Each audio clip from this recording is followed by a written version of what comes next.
এই মুহূর্তে অবস্থান করছি রাজধানীর আগারগাঁও আবহাওয়া অধিদপ্তরের ঠিক সামনে। এবং যদি আপনাদেরকে বলি ঘূর্ণিঝড় রিমাল তার যে তাণ্ডব লীলা চালিয়েছে, সেই তাণ্ডব ঘূর্ণিঝড় রিমালের কিন্তু একেবারে শেষ হয়ে গিয়েছে। এবং এই ঘূর্ণিঝড় রিমাল এরই মধ্যে কিন্তু এখনও বাংলাদেশে অবস্থান করছে এবং দুপুরের পরপরই অর্থাৎ বিকাল নাগাদ কিন্তু বাংলাদেশ অতিক্রম করবে।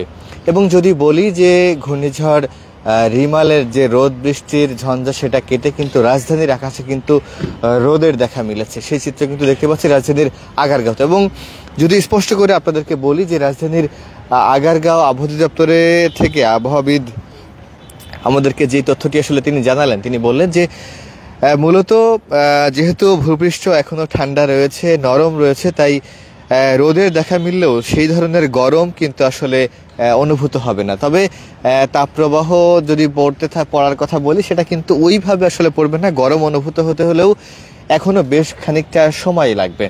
এবং তিনি বলেছেন যে বাংলাদেশের বিশেষ করে যদি বলি সিলেট, কুমিল্লা অঞ্চলে কিন্তু আজও দমকা হাওয়াসহ বৃষ্টিপাত হওয়ার প্রবল সম্ভাবনা রয়েছে। একই সঙ্গে যদি বলি উপকূলীয় অঞ্চলে এই মুহূর্তে এখনও কিন্তু ঝোড়ো হাওয়া বয়ে যাচ্ছে। সবকিছু মিলিয়ে আবহাওয়ার সবশেষ যে তথ্যটি রয়েছে যে আজ ঢাকা সহ দেশের বিভিন্ন স্থানে কিন্তু রোদের দেখা মিললেও বৃষ্টিপাতের সম্ভাবনা কিন্তু রয়েছে। অর্থাৎ বৃষ্টিপাত সামান্যতম হলেও হবে, তবে এই গত কয়েকদিনে ঘূর্ণিঝড় রিমালের যে প্রভাবটা ছিল সেই প্রভাব কিন্তু একেবারে কেটে গিয়েছে। এবং নিশ্চিত করে তিনি বলেছেন যে এই ঘূর্ণিঝড় রিমালের প্রভাব কিন্তু একেবারে কেটে গিয়েছে, সেই চিত্র কিন্তু বলা যায়। এবং তিনি বলেছেন যে ঘূর্ণিঝড় রিমালের প্রভাবে উপকূলীয় অঞ্চলগুলোতে কিন্তু এখনও কিন্তু ট্রলারগুলো চলাচলে নিষেধাজ্ঞা আরোপ করা হয়েছে। এবং তারা বলছেন যে পরবর্তী নির্দেশ না দেওয়া পর্যন্ত এই সংকেত কিন্তু তারা ৩ নম্বর সংকেত যেটা বলেছেন সেই সংকেত কিন্তু চলমান থাকবে।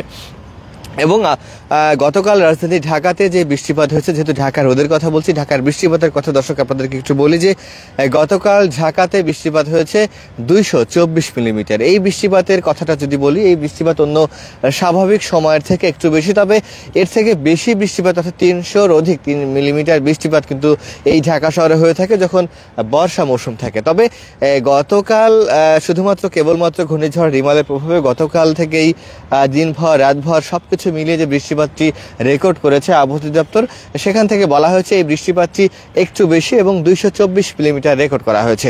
এবং সবচেয়ে বেশি বৃষ্টিপাত রেকর্ড করা হয়েছে ঘূর্ণিঝড় রিমালের প্রভাবে, সেটা বাংলাদেশের চাঁদপুরে, এবং সেই বৃষ্টিপাতটি ছিল 257 মিলিমিটার।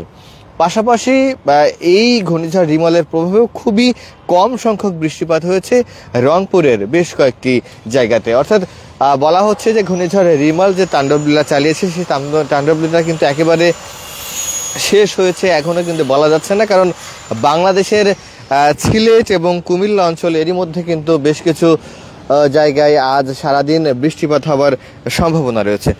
এবং যদি আপনাদেরকে স্পষ্ট করে বলি, এই ঘূর্ণিঝড় রিমাল সারা দেশে বেশ কিছু মানুষের শত শত হাজার হাজার মানুষের যে ঘরবাড়ি এবং মানুষের প্রাণহানির মতো ঘটনাও কিন্তু ঘটেছে।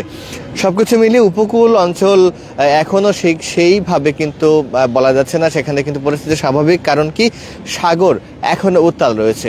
প্রিয় দর্শক, রাজধানীর আগারগাঁও আবহাওয়া অধিদপ্তরের আবহাওয়াবিদ আব্দুর রহমান খান কিছুক্ষণ আগে সাংবাদিকদের এই তথ্যগুলো জানিয়েছেন। এবং তিনি বলেছেন যে মোটা দাগে বলা যায় যে ঘূর্ণিঝড় রিমালের প্রভাব কিন্তু এখন কেটে গিয়েছে। তবে যেহেতু ঘূর্ণিঝড় রিমালের প্রভাব মাঝারি ধরনের একটি ঘূর্ণিঝড় ছিল এবং সাগর এখন উত্তাল রয়েছে, তাই বলা যাচ্ছে না যে বৃষ্টিপাত কিন্তু এই ঠান্ডা আবহাওয়া জলীয় বাষ্পের কারণে কিন্তু বৃষ্টিপাত আজ দিনভর দেশের বিভিন্ন জায়গাতে হতে পারে। তবে পরবর্তীতে ধীরে ধীরে এই বৃষ্টিপাত একেবারে কমে রোদ এবং তাপদাহর কথা দেখা দেবে। তবে তিনি একটি নির্দেশ দিয়েছেন যে এবার মৌসুমে বর্ষা মৌসুম কিন্তু নির্দিষ্ট সময় হবে। প্রিয় দর্শক, এই ছিল সবশেষ তথ্য।